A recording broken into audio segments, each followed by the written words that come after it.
We have yours truly evaluating Miss Chrissy.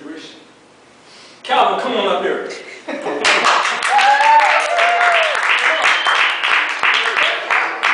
Where are you? Stand up.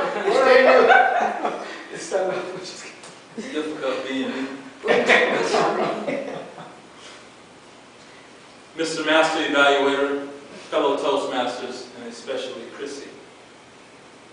Your objectives this evening were to persuade listeners to adopt your viewpoint or ideas, or to take action, some action.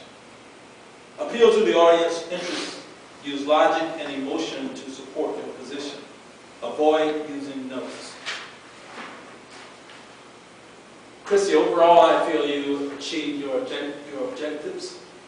First of all, I want to commend you on your opening. You came up and you opened, you had a lot of energy, and you shared information about the topic you were about to cover in your speech. And you also shared a quote, which is a good way to begin a speech. You displayed a lot of positives tonight. But for constructive feedback, I'd say try to cut down on the use of your hands. At one point, your gestures meant something, and then you started to use them excessively, and then they lost their meaning, lost their impact. The other thing is, in this project, one of the mandates was not to use your notes. And I noticed you brought them up here. What I would challenge you to do is leave them at your desk, because you can't read them from here. And that way, you have to go on. You have to make it happen. I know it can be difficult. It's hard for me to get over using notes. The other thing, your movement seems somewhat predictable. Because I've seen all your speeches, and every movement is the same. And I challenge you to go back and look at your speeches, and you'll see exactly what I'm talking about.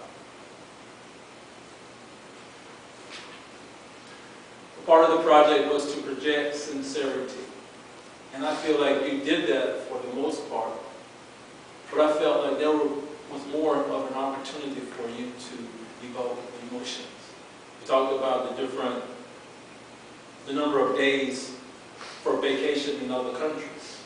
And then you talked about maternity leave a little bit. But I felt like you could have used some personal stories or some stories of friends to really drive home the importance of that work-life balance. And I think in doing that, you would persuade more people to jump on the bandwagon, especially the women in the audience. There's only one tonight, so it would have been an easy job. Who had no kids. Overall, Chrissy, you did a great job. I commend you for going through this manual at such a rapid pace. And I commend you also for challenging yourself. Mr. Master Evaluator.